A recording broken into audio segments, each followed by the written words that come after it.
കേരളത്തിന്റെ സാമൂഹിക വിദ്യാഭ്യാസ ആരോഗ്യ മേഖലകളിൽ പതിറ്റാണ്ടുകളായി സജീവ സാന്നിധ്യമായ ക്രൈസ്തവ സഭകളും കേന്ദ്ര സർക്കാരും ഇപ്പോൾ വിദേശ സംഭാവന നിയന്ത്രണ നിയമത്തിലെ പുതിയ ഭേദഗതികളെ ചൊല്ലി കടുത്ത പോരാട്ടത്തിലാണ്. നിയമസഭാ തിരഞ്ഞെടുപ്പ് പ്രചാരണം അതിന്റെ പാരമ്യത്തിൽ നിൽക്കെ സഭാ നേതൃത്വങ്ങൾ കേന്ദ്ര നീക്കത്തിനെതിരെ പരസ്യമായി രംഗത്തെത്തിയത് കേരളത്തിലെ രാഷ്ട്രീയ സമവാക്യങ്ങളെ മാറ്റിമറിക്കാൻ പോകുന്ന ഒന്നാണ്. ന്യൂനപക്ഷ സ്ഥാപനങ്ങളെ വേട്ടയാടാനുള്ള നീക്കമാണിതെന്ന് സഭകളും പ്രതിപക്ഷവും ആരോപിക്കുമ്പോൾ ദേശീയ സുരക്ഷ മുൻനിർത്തിയുള്ള സുതാര്യമായ നടപടിയാണിതെന്നാണ് കേന്ദ്ര സർക്കാരിന്റെ പ്രധാന വാദം. വിദേശത്തു നിന്ന് ലഭിക്കുന്ന ഫണ്ടുകൾ സന്നദ്ധ സംഘടനകളും ട്രസ്റ്റുകളും എങ്ങനെ വിനിയോഗിക്കണമെന്ന് നിശ്ചയിക്കുന്ന നിയമമാണ് FCRA. പുതിയ ഭേദഗതി പ്രകാരം നിയന്ത്രണങ്ങൾ കൂടുതൽ കർശനമാക്കിയിരിക്കുകയാണ്. വിദേശ ഫണ്ട് സ്വീകരിക്കുന്ന സംഘടനകളും ലൈസൻസ് പുതുക്കുന്നതിനും ലഭിക്കുന്ന തുക മറ്റ് സംഘടനകൾക്ക് കൈമാറുന്നതിനും കടുത്ത നിയന്ത്രണങ്ങൾ ഏർപ്പെടുത്തിയിട്ടുണ്ട്.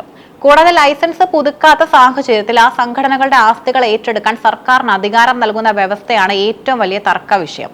ഓർത്തഡോക്സ് സഭാ അധ്യക്ഷൻ ബസേലിയോസ് മാത്യൂസ് തൃതീയാർ കത്തോലിക്ക ബാവ ഈ വിഷയത്തിൽ നടത്തിയ പ്രതികരണം അതീവ ഗൗരവകരമാണ്. സഭയുടെ കാരുണ്യ പ്രവർത്തനങ്ങളെയും സാമൂഹിക ഇടപെടലുകളെയും ഈ നിയമം ശ്വാസം മുട്ടിക്കുമെന്ന് അദ്ദേഹം മാധ്യമങ്ങളോട് പറഞ്ഞു.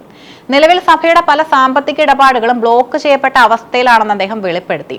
ഇത് സഭ നടത്തുന്ന അനാഥാലയങ്ങൾ, വൃദ്ധസദനങ്ങൾ, ആശുപത്രികൾ എന്നിവയുടെ പ്രവർത്തനത്തെ ബാധിക്കുന്നു. BJP നേതാക്കൾ സഭ സന്ദർശിക്കുമ്പോൾ വലിയ സൗഹൃദം പ്രകടിപ്പിക്കുമെങ്കിലും ഭരണപരമായ തലത്തിൽ സഭയെ ദ്രോഹിക്കുന്ന നിലപാടാണ് സ്വീകരിക്കുന്നതെന്ന് അദ്ദേഹം കുറ്റപ്പെടുത്തി. രാജീവ് ചന്ദ്രശേഖർ അടക്കമുള്ള നേതാക്കളോട് വിഷയം അവതരിപ്പിച്ചിട്ടും പരിഹാരം ഉണ്ടായില്ല എന്നത് സഭയെ പ്രകോപിപ്പിച്ചിട്ടുണ്ട്. കേന്ദ്ര സർക്കാർ ഈ നിയമവുമായി മുന്നോട്ട് പോയാൽ മറ്റ് സഭകളുമായി ചേർന്ന് ശക്തമായ സമരപരിപാടികൾ ആവിഷ്കരിക്കുമെന്നും അദ്ദേഹം മുന്നറിയിപ്പ് നൽകി. പ്രധാനമന്ത്രി നേരിൽ കണ്ട ആശങ്ക അറിയിച്ചിട്ടും മാറ്റമില്ലാത്തത് ന്യൂനപക്ഷങ്ങളെ ലക്ഷ്യവെച്ചുള്ള നീക്കമാണോ എന്ന് അദ്ദേഹം സംശയിക്കുന്നു. സീറോ മലബാർ സഭയും ഇതേ ആശങ്ക പങ്കുവയ്ക്കുന്നുണ്ട്. ചങ്ങനാശ്ശേരി അതിരൂപത ആർച്ച് ബിഷപ്പ് മാർ തോമസ് തറയിൽ ഉയർത്തിയ ചോദ്യങ്ങളും ശ്രദ്ധേയമാണ്. കേരളത്തിന്റെ ഗ്രാമപ്രദേശങ്ങളിൽ പോലും വിദ്യാഭ്യാസവും ചികിത്സയും എത്തിക്കുന്നതിൽ സഭ വഹിച്ച പങ്കിനെ കേന്ദ്രം വിസ്മരിക്കുകയാണെന്ന് അദ്ദേഹം പറഞ്ഞു. ഇത്തരം സേവനങ്ങളെ ദേശവിരുദ്ധ പ്രവർത്തനങ്ങളായി ചിത്രീകരിക്കുന്നത് അംഗീകരിക്കാനാവില്ല. ലൈസൻസ് പുതുക്കിയില്ലെങ്കിൽ സ്ഥാപനങ്ങൾ കണ്ടുകെട്ടുമെന്ന വ്യവസ്ഥ സന്നദ്ധ പ്രവർത്തനങ്ങളെ ഇല്ലാതാക്കുമെന്നും അദ്ദേഹം കൂട്ടിച്ചേർത്തു. തിരഞ്ഞെടുപ്പ് സമയമായതിനാൽ ഈ വിഷയങ്ങളെ രാഷ്ട്രീയമായി നേരിടാനാണ് പ്രതിപക്ഷ മുന്നണികൾ ശ്രമിക്കുന്നത്. പ്രതിപക്ഷ നേതാവ് VD സതീശൻ വിഷയത്തിൽ നേരിട്ട് ഇടപെട്ടു. ന്യൂനപക്ഷ സ്ഥാപനങ്ങളുടെ ആസ്തികൾ ഏറ്റെടുക്കാനുള്ള അധികാരം കേന്ദ്രത്തിന് നൽകുന്നത് ഭരണഘടനാ വിരുദ്ധമാണെന്ന് അദ്ദേഹം ആരോപിച്ചു. പതിറ്റാണ്ടുകളായി പടുത്തുയർത്തിയ വിദ്യാഭ്യാസ ആരോഗ്യ സ്ഥാപനങ്ങളെ തകർക്കാനുള്ള ഗൂഢാലോചനയാണിതെന്നും അദ്ദേഹം പ്രധാനമന്ത്രിക്ക് അയച്ച കത്തിൽ വിശദമായി പറയുന്നു. പുതിയ നിയമം ന്യൂനപക്ഷങ്ങൾക്കെതിരെയുള്ള ഫാസിസ്റ്റ് നീക്കമാണെന്നാണ് CPM സെക്രട്ടേറിയറ്റിന്റെ ആരോപണം.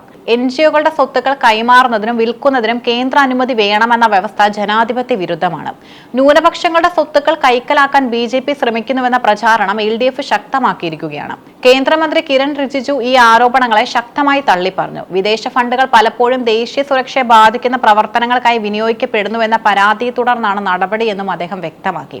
ഇത് ഏതെങ്കിലും മതവിഭാഗത്തിനെതിരല്ലെന്നും നിയമവിരുദ്ധമായ ഫണ്ടിംഗ് തടയുക മാത്രമാണ് ലക്ഷ്യമെന്നും അദ്ദേഹം ബംഗാളിലെ തിരഞ്ഞെടുപ്പ് പ്രചാരണത്തിനിടെ പറഞ്ഞു.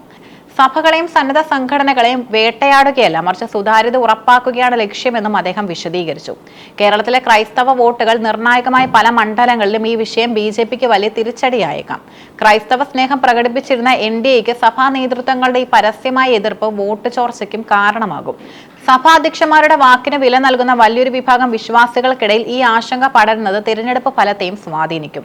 വികസനത്തിനൊപ്പം തന്നെ ന്യൂനപക്ഷ അവകാശങ്ങളും കേന്ദ്രത്തിന്റെ കടന്നാക്രമണം UDFന്റെയും LDFന്റെയും പ്രധാന പ്രചാരണ വിഷയമായി മാറിക്കഴിഞ്ഞു. FCRA ഭേദഗതി കേവലം ഒരു നിയമപരമായ മാറ്റം മാത്രമല്ല, മറിച്ച് വലിയൊരു രാഷ്ട്രീയ ബോധവൽക്കരണത്തിനാണ് കേരളത്തിൽ വഴി തുറന്നിരിക്കുന്നത്. സഭകൾ നൽകുന്ന സേവനങ്ങളെ അംഗീകരിക്കുന്നതിനൊപ്പം തന്നെ നിയമപരമായ സുതാര്യത ഉറപ്പാക്കാനും സർക്കാരിന് ബാധ്യതയുണ്ട്. എന്നാൽ ഇത് സഭകളെയും സന്നദ്ധ സംഘടനകളെയും ഇല്ലാതാക്കുന്ന രീതിയിലാകരുതെന്നാണ് പൊതുവെയുള്ള അഭിപ്രായം. സഭകൾ വരും ദിവസങ്ങളിൽ സ്വീകരിക്കുന്ന നിലപാട് കേരള രാഷ്ട്രീയത്തിന്റെ ഭാവി നിർണ്ണയിക്കുന്നതിൽ നിർണായകമാകും. കേരളത്തിലെ തീരദേശ മേഖലകളിൽ വിദ്യാഭ്യാസം, ആരോഗ്യം, കാരുണ്യ പ്രവർത്തനങ്ങൾക്ക് നേതൃത്വം നൽകുന്ന ലത്തീൻ സഭയും കേന്ദ്ര സർക്കാരിന്റെ പുതിയ ഭേദഗതിക്കെതിരെ കടുത്ത വിയോജിപ്പുകളുമായി രംഗത്തെത്തിയിട്ടുണ്ട്. സഭയുടെ കീഴിലുള്ള വിവിധ സോഷ്യൽ സർവീസ് സൊസൈറ്റികൾ വഴി നടപ്പിലാക്കുന്ന പാവപ്പെട്ടവർക്കുള്ള ഭവന നിർമ്മാണ പദ്ധതികൾ, മത്സ്യത്തൊഴിലാളി ക്ഷേമ പ്രവർത്തനങ്ങൾ എന്നിവയെ നിയമം നേരിട്ട് ബാധിക്കുമെന്ന് സഭാ നേതൃത്വം ചൂണ്ടിക്കാട്ടുന്നു. വിദേശ ഫണ്ടുകൾ കൈമാറുന്നതിലുള്ള നിയന്ത്രണം താഴെത്തട്ടിലുള്ള സേവന പ്രവർത്തനങ്ങളെ നിശ്ചലമാക്കുമെന്ന് സഭ ഭയപ്പെടുന്നു. KCBC ലത്തീൻ കമ്മീഷന്റെ നേതൃത്വത്തിൽ ഈ വിഷയത്തിൽ കടുത്ത ആശങ്കയാണ് കേന്ദ്രത്തെ അറിയിച്ചിട്ടുള്ളത്. സന്നദ്ധ സംഘടനകളുടെ ലൈസൻസ് റദ്ദാക്കിയാൽ ആസ്തികൾ സർക്കാർ ഏറ്റെടുക്കുമെന്ന വ്യവസ്ഥ ജനാധിപത്യ വിരുദ്ധമാണെന്നും ഇത് വർഷങ്ങളായി സഭ പടുത്തുയർത്തിയ സ്ഥാപനങ്ങളെ പിടിച്ചെടുക്കാനുള്ള ഗൂഢനീക്കമാണെന്നും സഭ ആരോപിക്കുന്നു. ന്യൂനപക്ഷ വിഭാഗങ്ങളെ സാമ്പത്തികമായി തളർത്താനും അവരുടെ സ്വതന്ത്രമായ പ്രവർത്തനങ്ങളെ ഇല്ലാതാക്കാനും ലക്ഷ്യമിട്ടുള്ള ഇത്തരം കരിനിയമനങ്ങൾ പിൻവലിക്കണമെന്ന് ലത്തീൻ സഭ കേന്ദ്ര സർക്കാരിനോട് ആവശ്യപ്പെട്ടു. വരാനിരിക്കുന്ന തിരഞ്ഞെടുപ്പിൽ തീരദേശ വോട്ടർമാരെ സ്വാധീനിക്കാൻ സഭയുടെ കർശന നിലപാടും കാരണമായേക്കാം.